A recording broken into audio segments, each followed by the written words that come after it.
नमस्कार साथियों, आज मैं आप सभी को एक बहुत सुंदर सी कहानी सुनाने जा रहा हूँ। कहानी का नाम है संतोषी सदा सुखी।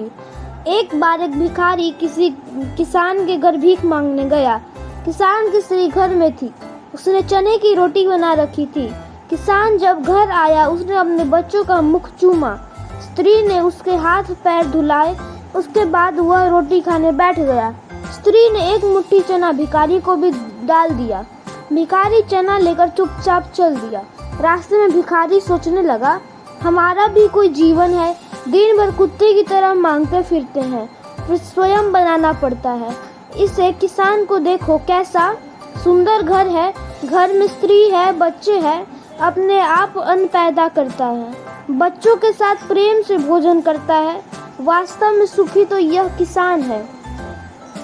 इधर वह किसान रोटी खाते खाते अपनी स्त्री से कहने लगा, काला बैल बहुत बूढ़ा हो गया है, अब वह किसी तरह काम नहीं देता।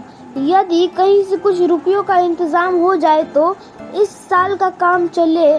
साधुराम महाराज के पास जाऊंगा, वह ब्याज पर रुपये दे देगा।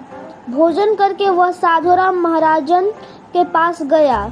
बहुत देर चिरौनी विनती करने पर 1 रुपया सैकड़ा सूद पर साधु ने किसान को रुपये देने स्वीकार किया। उसके बाद एक लोहे की तिजोरी में से साधुराम ने एक थैली निकाली और गिनकर रुपये किसान को दे दिए। रुपये लेकर किसान अपने घर को चला। वह रास्ते में सोचने लगा, हम भी कोई आदमी है, घर में 5 रुपए भी नकद नहीं। कितनी चिरौपी विनती करने पर उसने रुपये दिए हैं। साधु कितना धनी है, उसके पास सैकड़ों रुपये हैं। वास्तव में सुखी तो यह साधुराम ही है। साधुराम छोटी सी दुकान करता था। वह एक बड़ी दुकान से कपड़े ले आता था और उसे बेचता था। दूसरे दिन साधुराम कपड़े लेने गया। वहां उसने सेठ पृथ्वीचंद की दुकान से कपड़ा लिया। वह बैठा ही था कि इतनी देर में कई तार आए। कोई बम्बई का था, कोई कलकत्ते का। किसी में लिखा था 5 लाख मुनाफा, किसी में 1 लाख का। साधु महाजन यह सब देखता रह गया।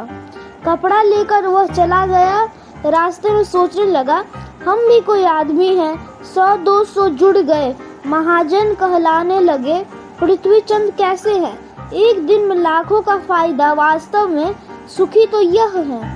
उधर पृथ्वीचंद बैठा ही था कि इतने में ही तार आया कि 5 लाख का घाटा हुआ।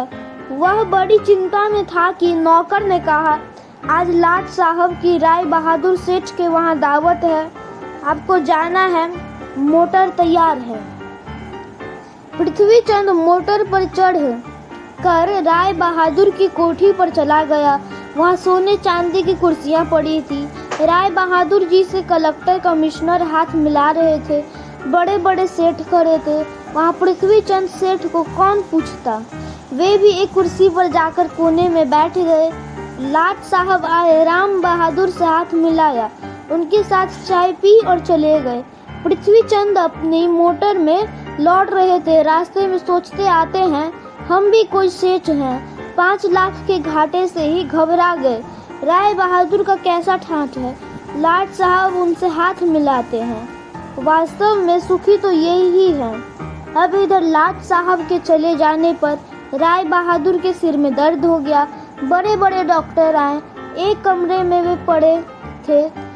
कई तार घाटे के एक साथ आ गए थे। उनकी भी चिंता थी, कारोबार की भी बात याद आ गई। वे चिंता में पड़ गए थे। तभी खिड़की से उन्होंने झांक कर नीचे देखा। एक भिखारी हाथ में एक डंडा लिए अपनी मस्ती में जा रहा था। राय बहादुर ने उसे देखा और बोले, वास्तव में तो सुखी यही है। इसे न तो घाटे की चिंता है और न मुनाफे की फिक्र। इसे लाट साहब को पार्टी भी नहीं देनी पड़ती है। सुखी तो बस यही है। संतोष सबसे बड़ा